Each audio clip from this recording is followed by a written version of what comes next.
Hey guys, welcome back to another video. Today's topic is one that is very interesting to me, and that is JCPenney stock. So, for those of you who don't know, JCPenney has had some trouble on the stock market over the past 2-3 years, but this doesn't paint the whole picture.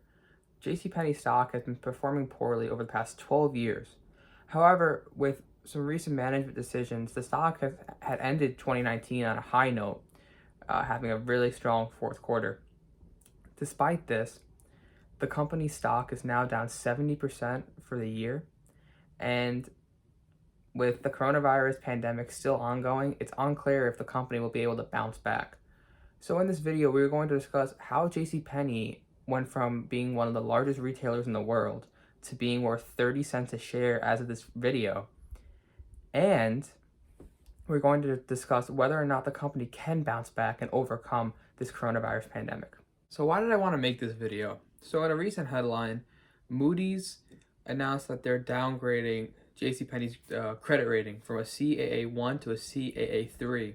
This credit rating is usually given to companies that have a high credit risk. This is due to the fact that Moody's projects the company's 2020 to be very poor.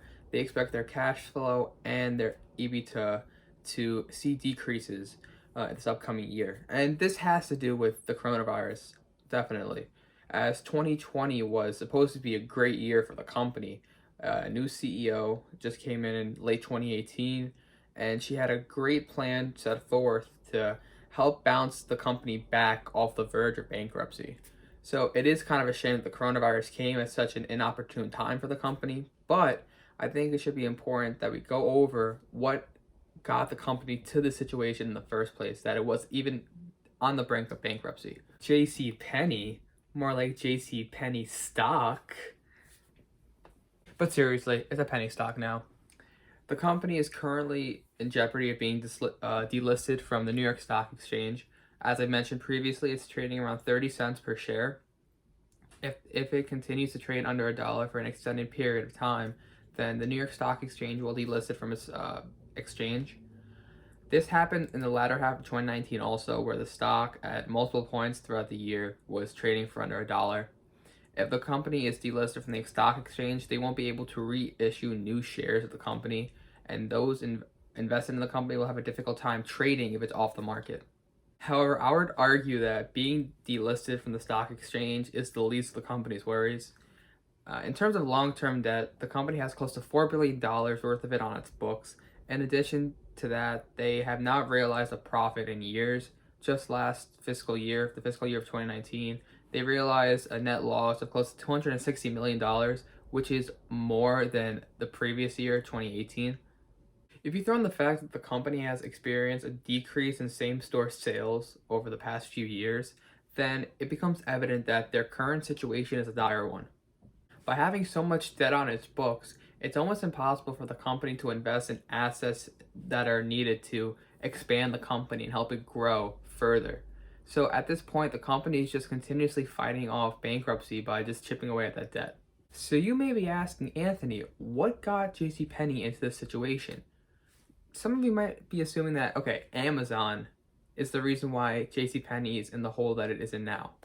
However, I would disagree to an extent. While Amazon and e-commerce have had a significant role in the demise of retail, I wouldn't say that JCPenney's demise is strictly because of e-commerce and online shopping.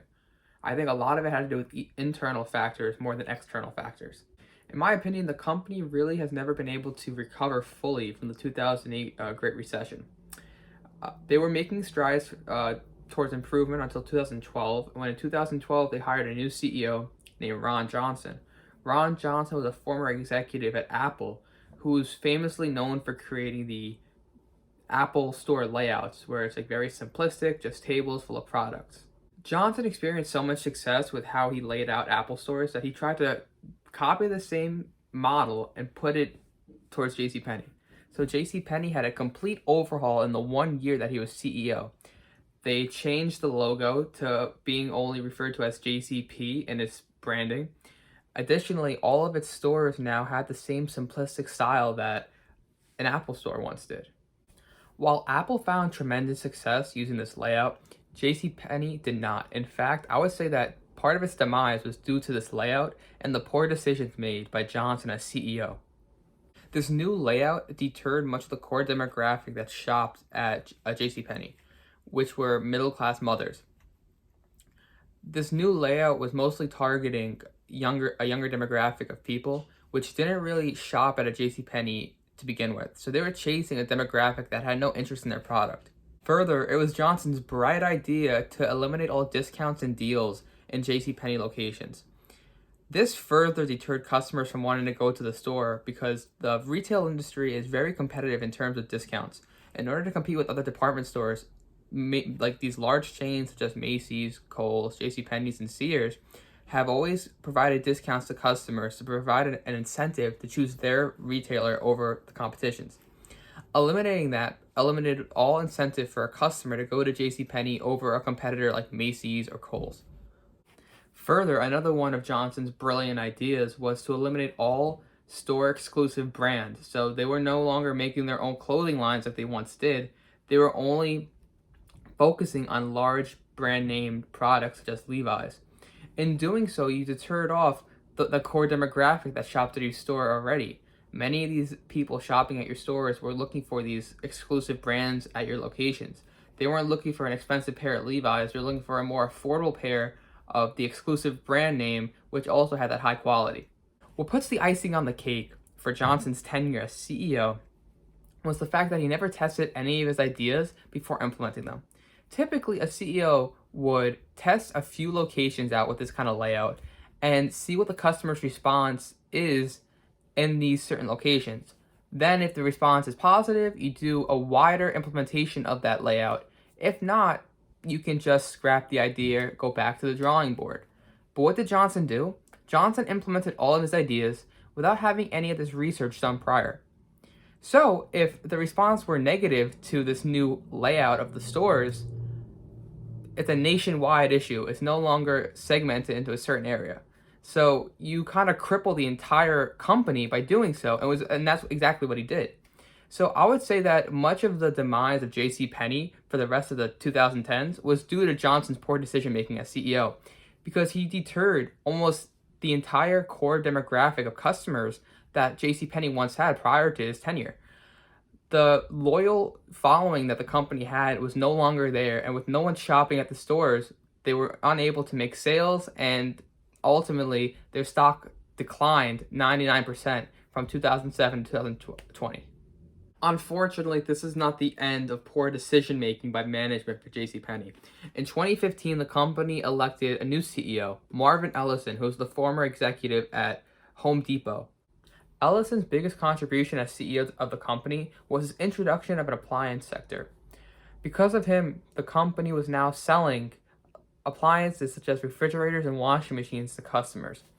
On surface level, this might have seemed like a good idea, considering that Sears just went out of business.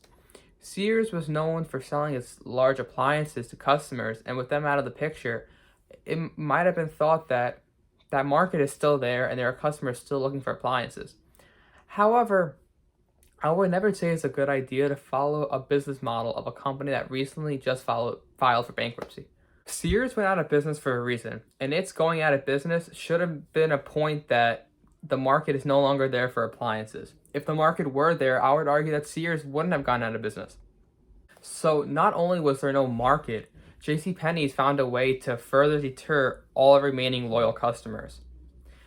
For the few loyal customers left after Johnson's tenure, they were not interested in appliances. They were interested in affordable clothing that had good quality. And by offering appliances, the company focused on a segment that none of its loyal fan base or loyal customers really had any interest in. Economically speaking, this was a bad decision also. Appliances have low profit margins, so the company would have had to sell a lot of inventory for it to be worth their while. Further, it costs a lot of money to house all this inventory, and it takes up a lot of space in the department stores. As a result, you neglect parts of your stores that customers actually want, like the retail sector that's selling clothing. As a result, you're focusing all your attention on something that no one wants. This dysfunction in management finally ended in 2018 when the company elected a new CEO, Jill Saltow. She has been a breath of fresh air for the company, and she's been doing everything she can possible to try to right the ship. As soon as she became CEO, she quickly eliminated the appliance sector of the company, which was an excellent move on her part. She also launched a bunch of new concept stores in select locations to try out new ideas to see what can boost traffic and sales in store. And up to last quarter, these concept stores have been actually doing very well. In the last quarter of 2019, I had written an article on my website about whether or not JCPenney's can make a comeback. In my article, I was cautiously optimistic about its future. While the company did have a lot of debt and did have issues making a profit, the CEO seems very competent and very able to make a turnaround possible. If a turnaround were to happen, you would need a good manager to do so, and Wall Street believed at the time that Saltout was the CEO to make this happen. She had a full-fledged plan for the year 2020 to make a full turnaround for the company, and I and many people on Wall Street had some faith in her. However, this was all before the coronavirus pandemic. As of the recording of this video, almost all, if not all, of JCPenney's locations have been closed until further notice. And if this pandemic continues on for another month or two, you're talking about almost a full quarter of stores being closed for JCPenney's. This is not a good sign considering that they still have $4 billion in debt hanging over its head. By the year 2023, the company will have over $2 billion in loan payments due. So there's a deadline, which cripples the company even further because its competitors don't have this deadline. While all retail competitors are suffering at the moment, JCPenney's has it worse because they still have that deadline that they need to meet. And considering that all of the stores may be closed for the entire quarter, they're not making any sales, and sales means there's no cash coming in. With no cash, they're unable to pay off that debt. It's a shame because 2020 was supposed to be a year of optimism for the company, and now it just provides bears more of a reason to be worried about the stock going forward. In my personal opinion, I'm no longer cautiously optimistic. I'm just pessimistic about the company's future. I'm pessimistic about the whole retail industry simply because of the coronavirus, and I think JCPenney's does not have much of a future going forward, unfortunately. I'd like to thank you guys for watching this video. I really appreciate your support. JCPenney's has always been a very fascinating stock to me. I've been tracking it for years on the market, and making this video was actually very enjoyable to me. If you want to learn more about the stock than what you've learned in this video already, feel free to go to my website, common-sense-finance.com. I'm going to link it down below in the description, so just click on that bad boy and you'll go right to my website and go right to the article. Also, if you like the content on in this video, feel free to leave a like. If you like the content on my channel, feel free to subscribe down below. I'd really appreciate that. I'm going to be posting 2 to 3 times a week moving forward. You know, adding some flavor to your life, adding some excitement, adding some education to your life. Hopefully this video has been very informative to you. I'm going to be making more in the future, as I just said. So yeah, thank you guys for watching. It means the world to me. I'm Anthony, and I'll see you later.